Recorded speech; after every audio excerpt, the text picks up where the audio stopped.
Assalamualaikum warahmatullahi wabarakatuh. Selamat pagi teman-teman mahasiswa semuanya. Semangat, semangat. Ya, pokoknya semangat terus. Oke. Hari ini kita sudah masuk di pertemuan ke-7.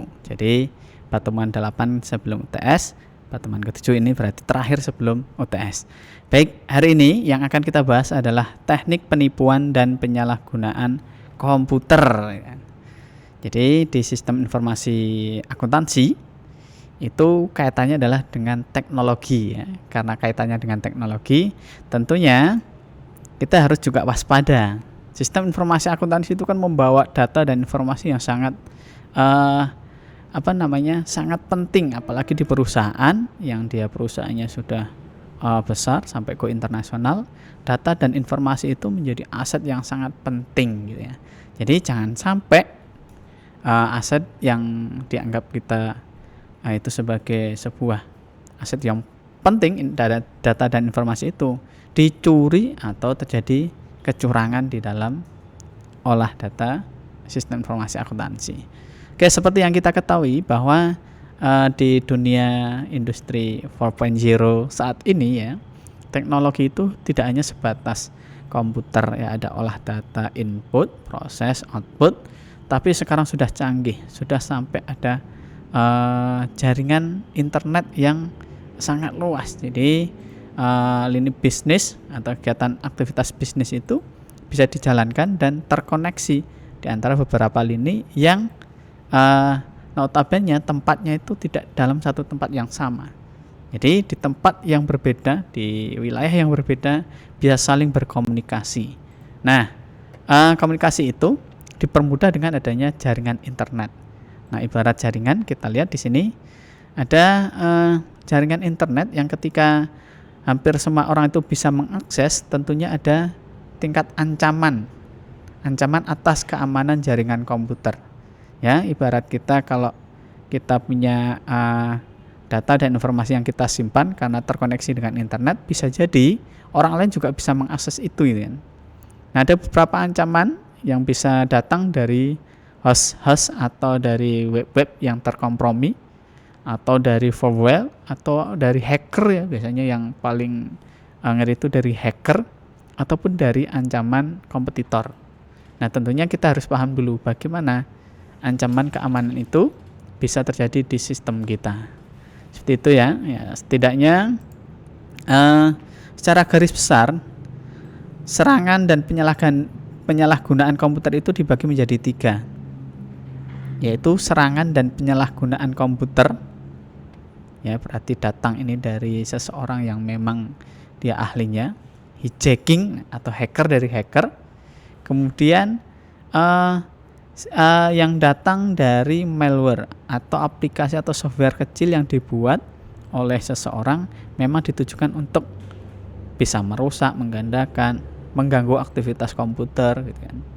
Nah, atau memang kecurangan atau penyimpangan yang terjadi di fasilitas publik, di tempat-tempat umum gitu ya.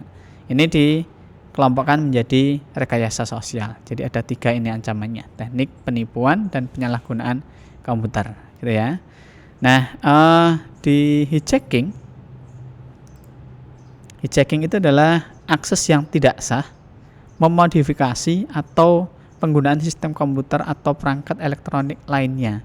Jadi memang ada kesengajaan, akses yang tidak sah, atau ada modifikasi tertentu yang bisa dikendalikan oleh orang lain dari tempat yang lain ya. Nah, sedangkan rekayasa sosial atau social engineering itu teknik, biasanya trik psikologis untuk mendapatkan akses ke data atau informasi yang sensitif, digunakan untuk mendapatkan akses ke sistem atau lokasi yang aman. Ini kaitannya dengan psikologis seseorang, jadi antar orang. Jadi ada kontak antar personnya ya gitu. Nah, atau yang ketiga, yang tadi dikelompokkan dalam bentuk malware. Malware ini berarti aplikasi atau software kecil.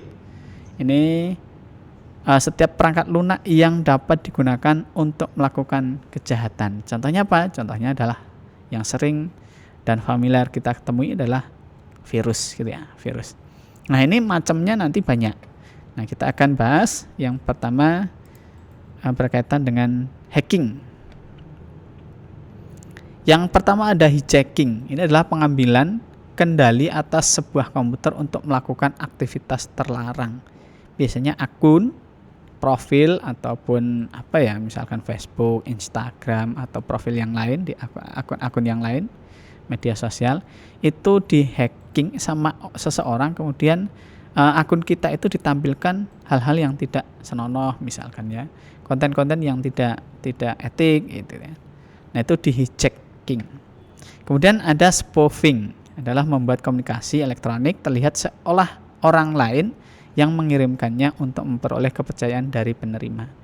Jadi dia mengatasnamakan identitas orang lain untuk meminta sesuatu misalkan.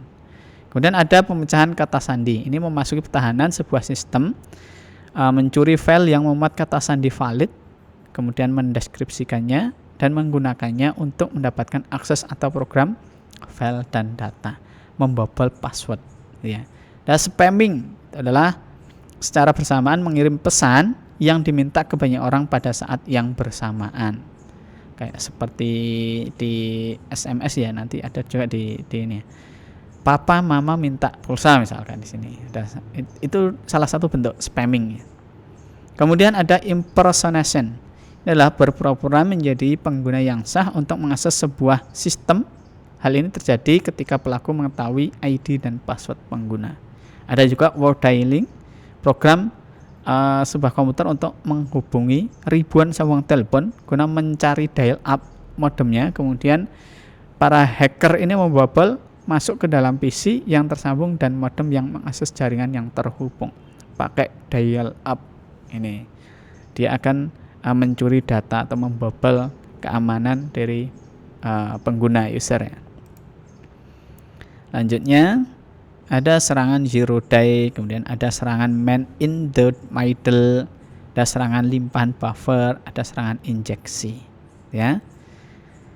Nah, ini bentuk-bentuk hacking hacker. Kemudian ada phishing, yaitu penyerangan sistem telepon. Alasan utama penyerangan ini adalah untuk memperoleh akses telepon gratis, mengirimkan malware serta mencuri dan menghancurkan data. Nih. Kemudian ada kebocoran data, ini penyalinan data perusahaan tanpa izin. Nah, seringkali data dan informasi yang digandakan disalin itu tanpa bekas, tanpa ada yang bisa mengetahui bahwa data itu sudah disalin digandakan. Dan itu juga sangat riskan sekali, karena data itu bisa disalahgunakan oleh kompetitor atau orang yang tidak bertanggung jawab. Dan ada port swapping. Ini penggunaan sebuah perangkat kecil dengan kapasitas penyimpanan seperti iPod untuk mengunduh data tanpa izin. Dia pakai perangkat kecil, kayak chip gitu ya mungkin. Kemudian ada teknik salami. Ini dipergunakan untuk menggelapkan uang, diiris kecil-kecil seperti salami pada satu waktu di berbagai rekening berbeda. Misalkan pembelatan saldo 0, sekian ketika transfer tidak dihitung dan bisa jadi dimasukkan ke rekening lain ketika transaksinya adalah sampai ribuan rekening ya, akan terakumulasi menjadi saldo yang sangat banyak, dan itu adalah sebuah penyimpangan walaupun toh angkanya kalau dari kita mungkin berkurang hanya 0, sekian, tapi kalau terakumulasi juga banyak kan gitu. Nah, ini namanya adalah teknik salami. Lanjut, ada rekayasa sosial. Jadi tadi ada hacking, kemudian ada rekayasa sosial, dan nanti ada malware. Di rekayasa sosial ini kebanyakan seorang penipu itu memanfaatkan 7 sifat manusia. Yang pertama karena sifat belas kasihan seseorang itu bisa dimanfaatkan untuk memerintahkan sesuatu atau seseorang itu untuk melakukan misalkan memberikan kekayaan atau apapun. Kemudian ada keserakahan, ada daya tarik, kemalasan, kepercayaan, urgensi atau kesombongan. Sifat-sifat ini digunakan untuk memanfaatkan seseorang itu bisa ditipu ya, bisa ditipu. Jadi hati-hati. Kemudian di rekayasa sosial ini yang seringkali digunakan di Facebook untuk melakukan penipuan ya, itu ada beberapa teknik. Salah satunya adalah pencurian identitas. Kemudian ada pretexting, posing, spamming, cutting, phishing, evil twin, typosquatting, kemudian ada tap napping. Kita bahas beberapa ya. Yang pertama adalah pencurian identitas.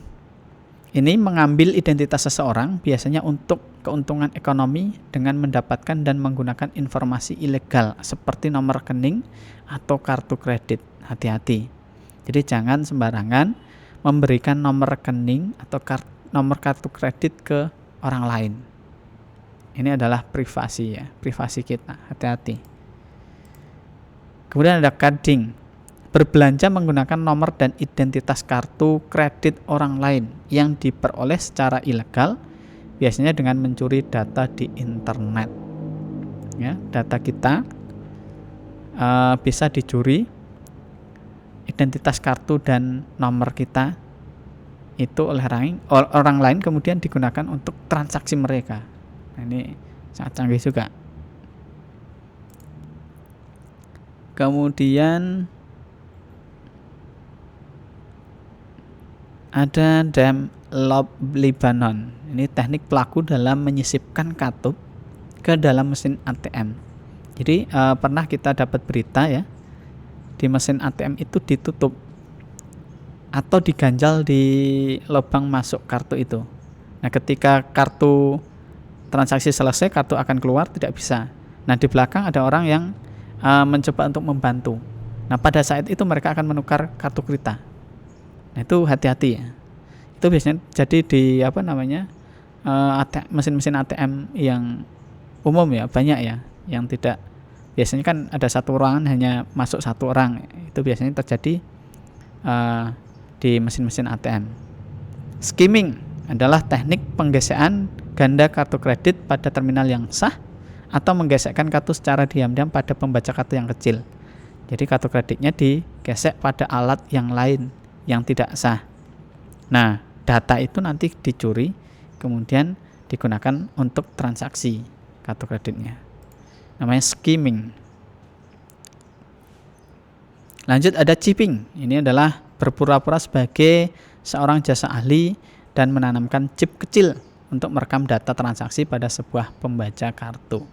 Intinya sama ya, mencuri identitas kartu dan nomornya. Kemudian menguping, ini mendengarkan komunikasi pribadi atau menyadap ke dalam transmisi data peralatan dalam penyadapan yang tersedia di tempat-tempat umum atau toko. Menguping, melihat, menyadap ya, komunikasi yang kaitannya dengan data-data pribadi kita. Kemudian yang ketiga adalah bentuk malware.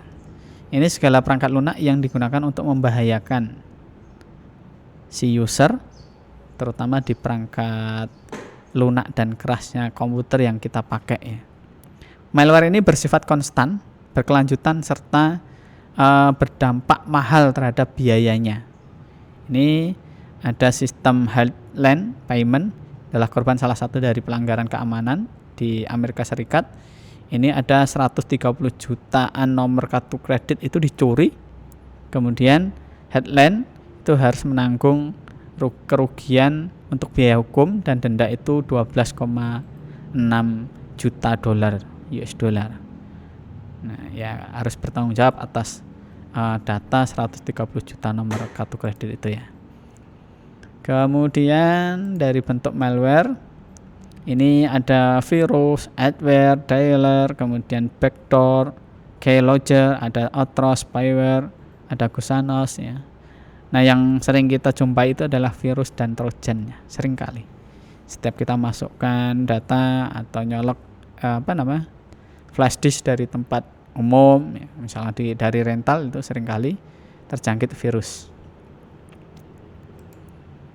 Nah, ini adware, ini merupakan spyware yang dapat munculkan iklan banner pada monitor, mengumpulkan informasi mengenai penjelajahan situs dan kebiasaan pengguna mengirimnya kepada pencipta adware. Jadi seringkali kita buka website itu ada jendela kecil yang memerintahkan kita untuk login, hati-hati ya di situ. Ketika kita login, kemudian ada data-data yang kita pada saat akses di web itu bisa dicuri dan dikirim langsung otomatis ke pencipta adware. Kemudian ada spyware. Ini merupakan perangkat lunak yang biasanya berbahaya dengan sedikit atau tanpa manfaat dan dijual menggunakan teknik menakutkan. Ada motivasi untuk menakut-nakuti ya. Dari beberapa tindakan ini dia ada ancaman. Silahkan segera mengupdate data ID dan password saudara. Jika tidak ingin akses di kartu Anda misalkan akan terblokir misalkan. Hati-hati dengan pesan-pesan ilegal itu ya. Karena nanti kita biasanya diarahkan ke situs tertentu dan itu pada saat itu mereka akan bisa masuk ke profil kita.